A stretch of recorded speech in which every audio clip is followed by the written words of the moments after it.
is Lori. She is with the Colonel Crawford Fall Festival, now into its 40th annual event, taking place on Saturday, October 7th from 9 to 3 out at Colonel Crawford, I will say facilities because it spreads out over all of the various schools there. Welcome to the program. Thank you so much. I say program, but it's podcast. I'm so used to doing old shows. Lori, I'm going to start off with something.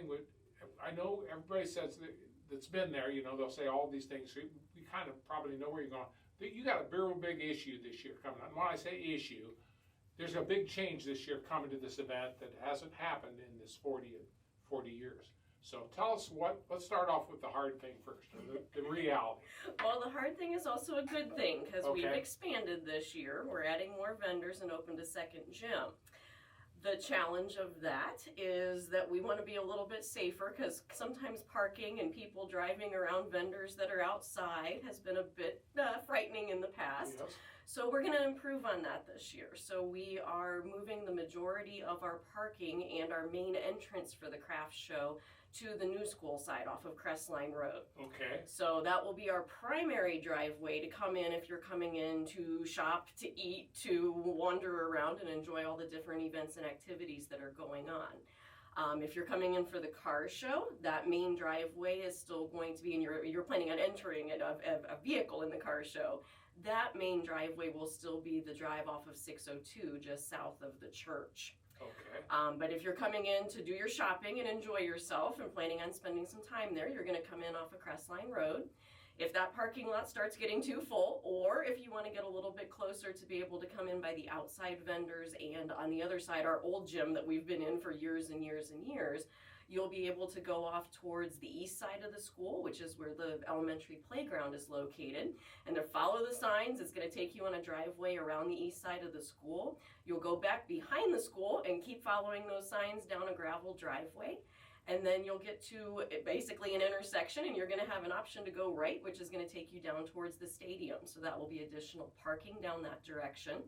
And then the driveway that goes out on the north side of the church will be the primary exit this year. We're trying to limit that traffic that's going back and forth past all of our outside vendors and people walking back and forth, getting bean soup and going over to get tea. The local scout group coordinate a section of the parking lot by our outdoor vendors for handicapped and for people picking up larger items. So if you're buying from Pickwick, if you're buying from one of the other vendors and you've got a big pile of pumpkins or a huge wood sign, that space is still available as well to be able to drive through there. So you will still be able to get up closer to the building. We're just trying to cut down the extreme traffic flow and keep everybody a little bit safer on the other side. Well, that's understandable, and everybody can have a very fun time, and they will, because this event has gone on. So I'm going to let you right now get into many of the things that you want to really talk about. But I thought we'd start off with the tough stuff, the traffic first, just to remind people before we got lost in this, that traffic, you're going to have to watch this about the parking. So please be patient. That's another thing you need is patience in this.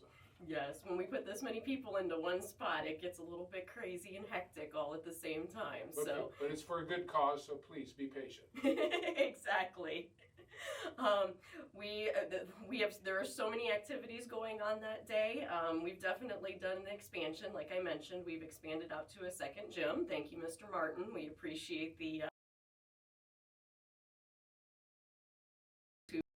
been a lot of work over this day for us and the night before, but we will have vendors now in 2 gyms, and we focus on handmade products. So some of the other shows where we're not a flea market, where we mainly cater to people that are bringing in things that are handcrafted. Our kettle corn people are going to be back, which everybody always has to get kettle corn. That's like a mandatory. So you're still, even though we've expanded indoor gyms, you're still going to see a lot of outdoor vendors as well. We see a mix. Even though we're a show at the beginning of October, you do see a lot of fall items at our show. However, I've got a number of vendors that also bring in a lot of Christmas things and more holiday items. So I've got one that literally just does Christmas tree ornaments. So you do see a good mix, so you can kind of plan ahead for some Christmas shopping and holiday shopping, or plan on getting caught up and ahead for the fall season that's coming up as well.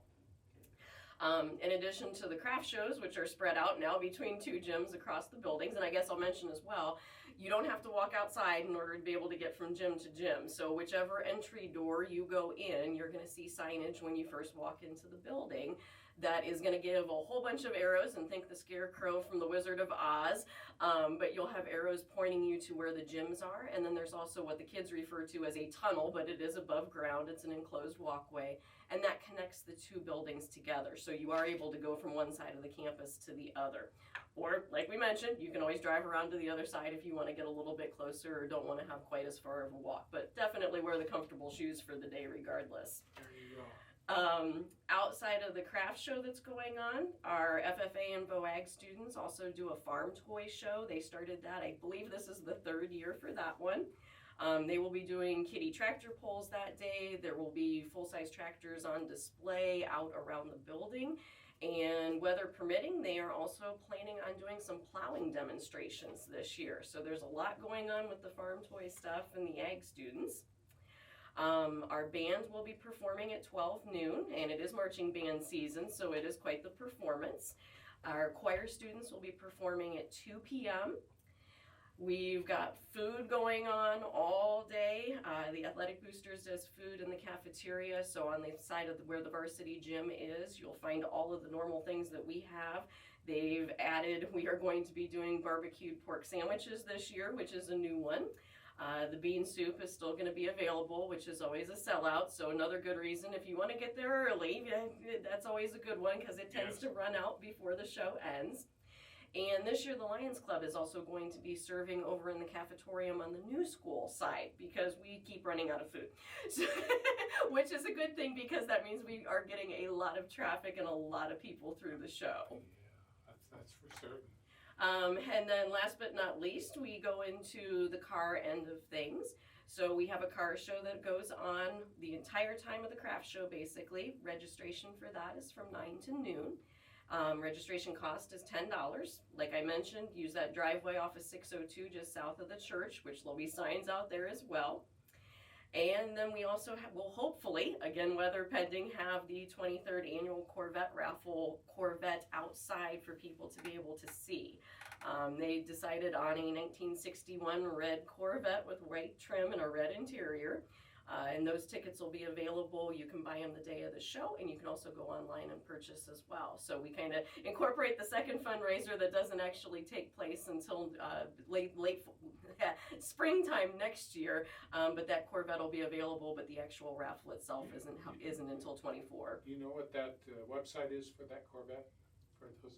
Okay, she's got that look on her face. I know, but that's all right. But you can find it. I'm sure. If you go onto the Fall Festival Facebook page, which if you just type in Colonel Crawford Fall Festival on Facebook, you will be able to pull it up from there. It's kind of a long name, so if you, as soon as you see one of the signs for it, it's got those nice little QR codes that you can just pull up on your phone and be able to grab it that way. Well, we just we try to when we do these give as much information as we can, and. Lori, I think we pretty much covered it all today, didn't we? I think so. All right. Well, I guess we'll say look forward to seeing everyone coming out to the 40th Annual Colonel Crawford Fall Festival on Saturday, October 7th from 9 till 3 in the afternoon out at the Colonel Crawford facilities. I always say because it's the middle school, the high school, whatever, the sprawling complex, I will call it. And we hope to see you there. And I thank Lori Cochran for coming in and enlightening us as to all these wonderful happenings. We wish you continued success, and for this helps the Colonel Crawford Athletic Boosters and promotes, and that goes to a lot of good work and a lot of hardworking people. And you can tell it's been a hard. I call it work of love because it's just grown over the years. That's the way this stuff grows. Thanks, Lori, for coming in. Thank you so much.